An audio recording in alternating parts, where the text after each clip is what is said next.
সেই মেয়ে যে কিনা মেহেদি দিতে পারি, শাড়ি পরতে পারি, হালকায় রান্না করতে পারলে আমি বউ বানাতে পারি। পড়াইতে পারি, সাজতে পারি এবং আমি সেই ছেলে, বাপ হতেও পারি আবার তোমাকে মা বানাতেও পারি। সাজাইতেও পারি। লাইটার ছাড়া সংসারে আগুন লাগাতেও পারবা।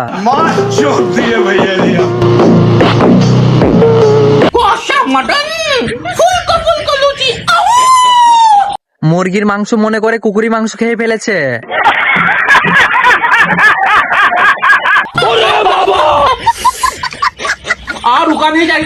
भाई यहाँ पे क्या हो रहा है भाई, ये कहाँ पर क्या बात है। रुको जरा सबर करो। দাদা লুচি খেয়ে সেক্স উঠে গেছে।